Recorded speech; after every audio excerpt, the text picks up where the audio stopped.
Hello and welcome to another episode here. Today we are going to do an analysis of Fallout 76 opening when you first start a brand new game. It'll have the opening with the imagery and the music. We're going to kind of do an analysis of that. I've done one on Fallout 1, though I'll probably do a remake since I've gotten a little better at using the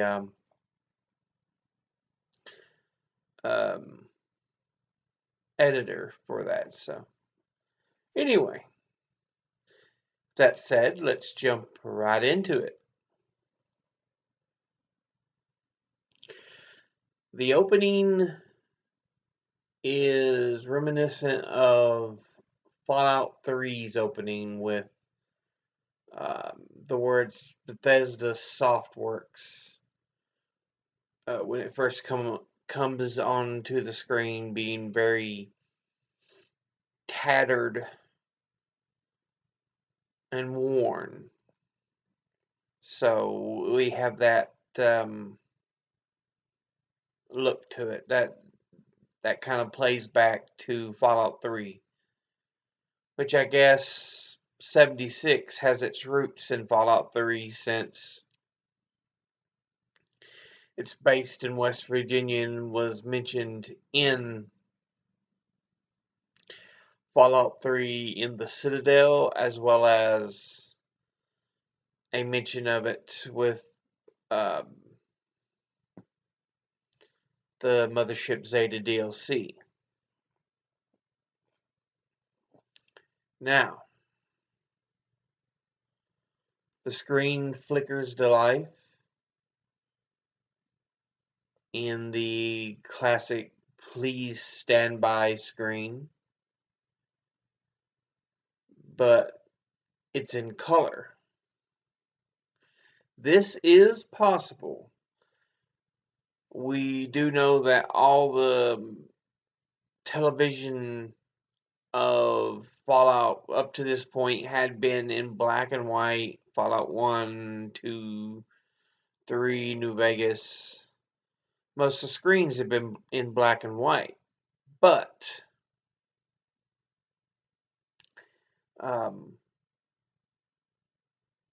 it is possible with some organizations with wealth, such as vault-tec, who had incredible wealth, I'm sure. Um, they could have easily had color television sets to be put into certain vaults. As a matter of fact, though the early Americana is set on the idea of Fallout is set on early Americana of the 1950s. It actually uh, actual research into this has shown testing color broadcasts had been around since the early 1900s, like the 1920s and 30s. And the first fully color capable television sets was displayed in 1950. So, understanding this fact, which it shows is much of the Americana of the 1950s, and you mix it with the different path that technology took in the Fallout universe, namely the use of the transistor, which in our world was invented in 19 was it 47, and but wasn't in the Fallout until 20 the year 2060 something. I could easily see um, in the latter part of the Fallout universe before the Great War, color television first becoming a thing. Um, you know, simply it might be developed in a different manner in around 2075, let's say. There started to be sales of color television sets in the Fallout universe, meaning some television sets were color, but an even greater number were black and white. So that is possible for it to have been in color. Now,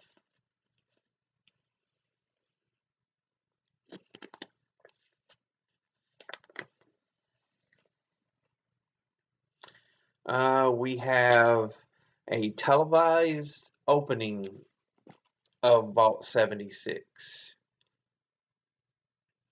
where you can see the overseer sitting out in front with a figure of some sort. Perhaps he's a senator, a representative from West Virginia, or a member of vault-tec. Um, it's hard to tell, but he seems to be of some importance. Um, he's speaking. He does the entire speech we hear during the opening, and he opens his speech with the famous Fallout tagline of "War, war never changes."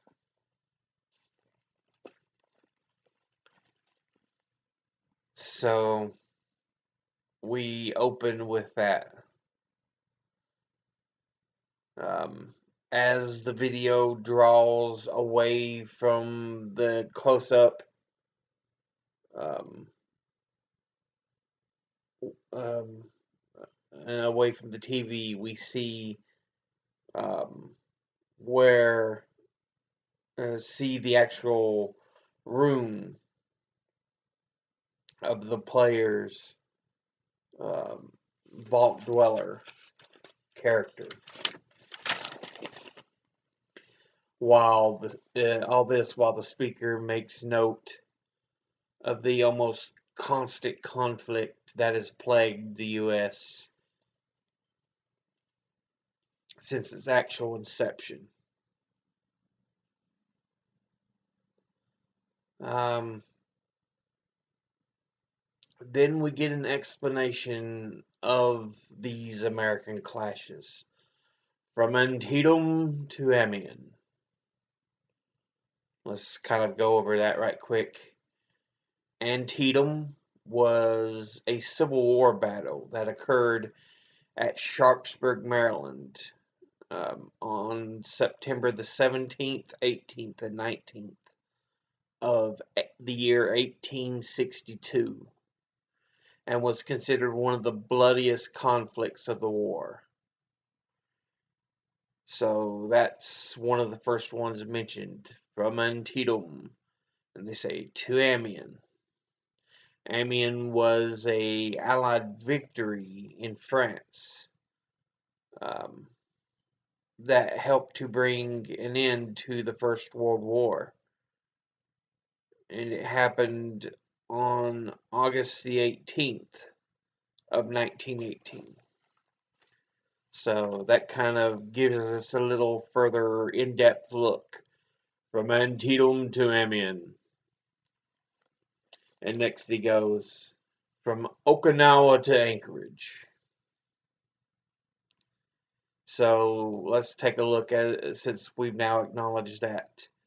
Um, while he acknowledges Okinawa to Anchorage, we see troops in combat armor alongside um, armored carriers and tanks. But Okinawa, it refers to the Battle of Okinawa, in, of course, Okinawa, Japan.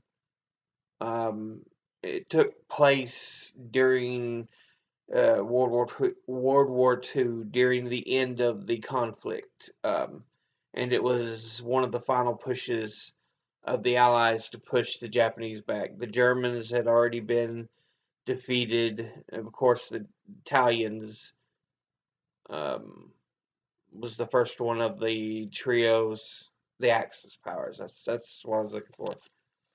The Japanese were all that were left, and the actual battle was quite a lengthy and bloody affair. It took place on April the 1st through June the 22nd of 1945. The Battle of Anchorage, on the other hand, um, as opposed to the first three mentioned, is the only fictional battle and took place in the Fallout universe's Sino-American War. Um, and it is known to have taken place from the winter of 2066 until January the 10th, 2077, when they finally was able to force the Chinese out of Anchorage, Alaska, um, and force China to fall back and defend um, the Chinese homeland. And these are the battles we have mentioned, from Antietam to Amiens, from Okinawa to Anchorage. The next thing we see in the opening is vertebrates and vertibirds fly through the air. Um, and the speaker mentions that the Red Menace is at our doorstep. And of course, he's referring to um, communism during the Cold War, which a lot of Fallout is based on that aesthetic of the late 1940s through the 50s and 60s and even into the 70s. And the Cold War is a major piece of that aesthetic. And so the fear of the Red Menace or communism, it brings back a lot of memories of the 1950s Red Scare and the persecutions led by Senator Joseph McCarthy.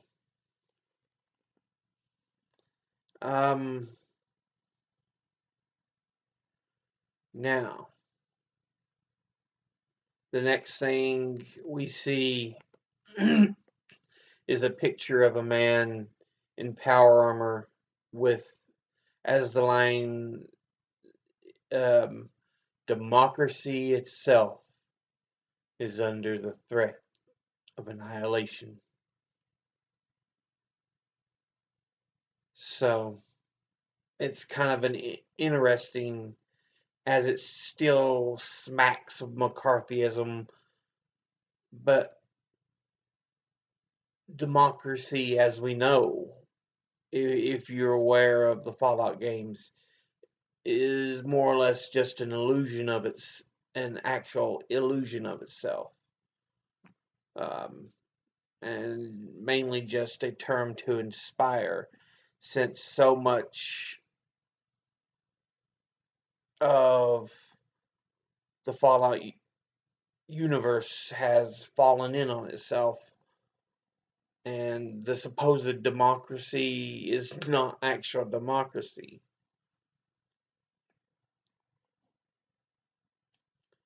Um, they turn back to the opening of the vault, And the speaker continues on.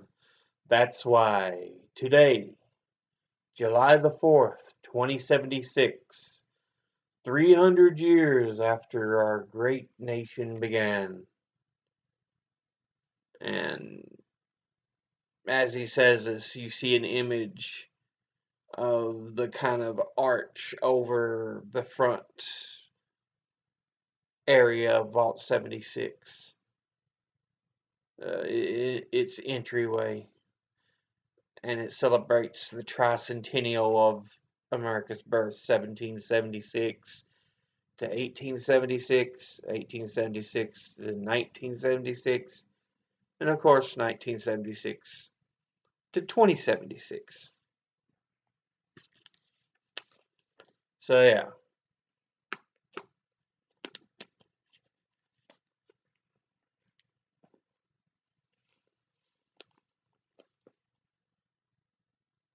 Now, next thing he says, we gathered together to honor the completion of Vault 76. As he's saying this, we get an expanded look of the exterior of the vault door and the actual grand opening itself. This also sets in place the background of the game and, to be fair, the actual series in general. You know, with everything he said and the idea that, oh, vault-tec's just here to protect people, of course, we know isn't true. It really sets that idea that this is what happens. Uh, but as we know, Vault 76 itself is a control vault. It's not meant for experiments. But, of course, like I said, you have everything kind of backed away, and you see the vault door and the speaker, the overseer, and a number of other luminaries seated, as well as the press. You get to see the back of them taking notes and pictures.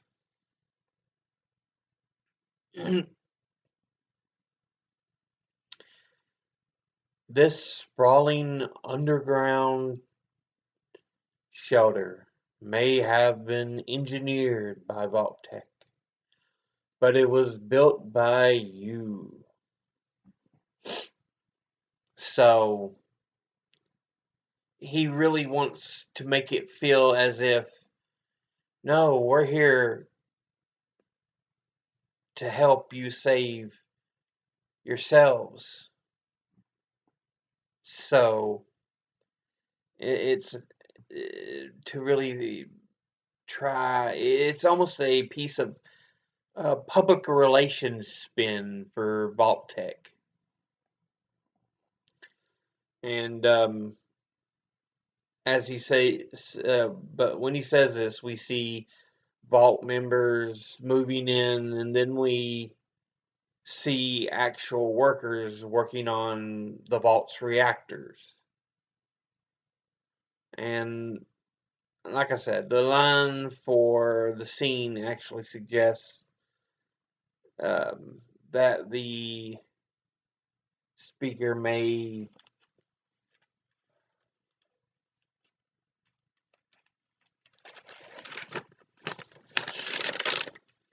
work for vault-tec as a PR rep. Like I said, we're not sure, but we kind of get that feeling. I'm not sure if he's a government representative or a member of vault-tec itself. They clearly want to make it, like I said though, they clearly make it want to seem as though vault-tec had only the best of intentions, though we of course know differently. Next is imagery of an exploding bomb with the speakers saying, So if the bombs do come, if the end does come, and of course gives us a bit of foreshadowing. We see that image of the mushroom cloud as the explosion happens, and it's almost as if, do they know? But anyway, next we see a picnic, and we hear, "Our way of life will endure."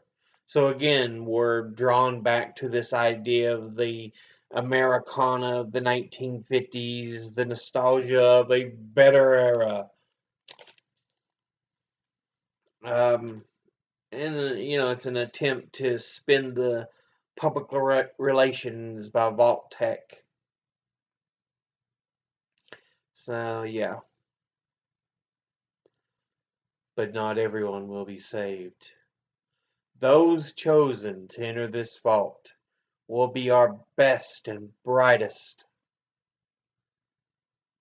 Of course, this is played as we see the vault dwellers in a class with the overseer in front, kind of showing, this is what you need to think about. This is what you need to expect when you lead the vault. Um, and it kind of reinforces the survival aspect tied to the vaults, especially 76, which, as I've said before, is a control vault, meaning there was no experiment, just pure survival.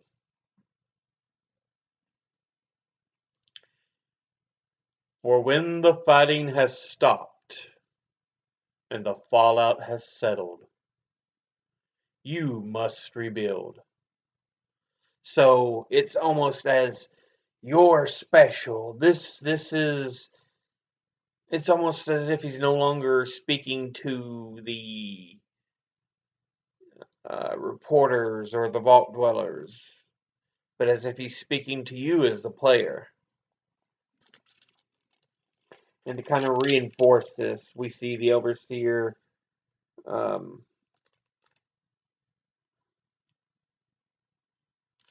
going over again another lesson on survival out once they're out of the vault, as well as a look at the camp system, the construction and mobile platform, construction and assembly mobile platform, I believe. Anyway, so not only is this actually telling for the citizens of 76, but like I said, it is for the player as well. All this while keeping that very cheesy and campy feel of the 1950s Americana with its invulnerable optimism. You know, all you need to do is duck and cover, which of course we know now that's complete bunk. So, yeah.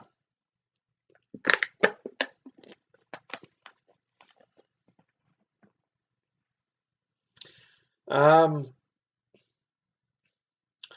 not just walls, not just buildings, but hearts and minds. He feeds us this line with the image of the actual reclamation party the night before leaving. Um, and this only further emphasizes the feeling of being able to overcome any adversity placed before us. So, as we stand here today, we pray the world will know peace. But if that is not our destiny, if war does come, So once again, it's coming to the idea that, hey, we likely will have to fight.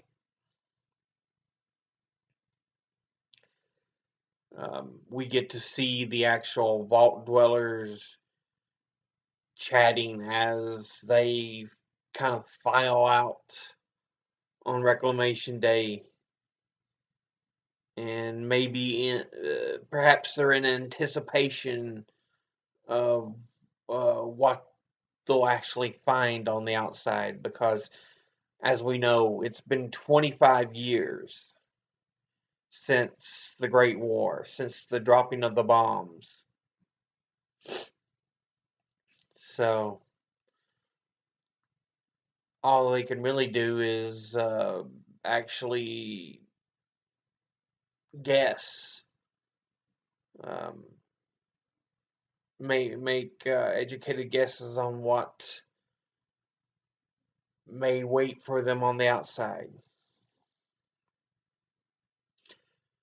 We stand here together, knowing here in Vault 76, our future begins.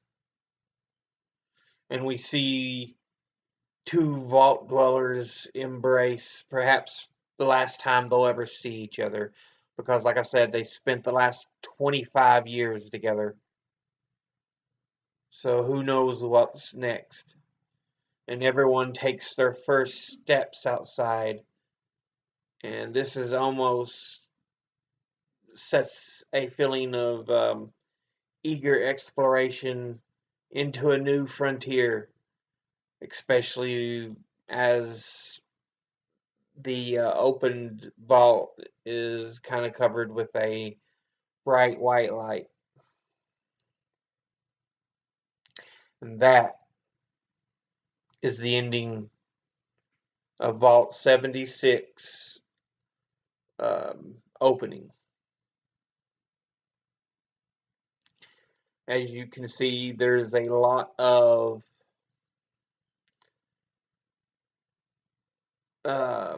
Fallout Americana mixed into this, as is the case in some of the earlier entries into the series. Um, they want you to feel as if you can accomplish anything going out. So yeah. But anyway, that's our look. I hope you I hope you've enjoyed. Anyway, educate thyself. Think, read, study, learn.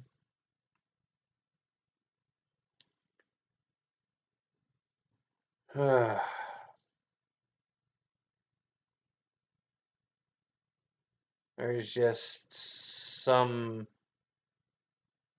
things I hear and I'm like, really? Really? This is why we need a more educated populace, honestly.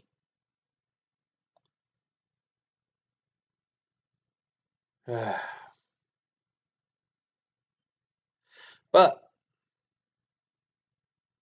as always, I do appreciate you all, and I'll see you again next time in the next video. But until then,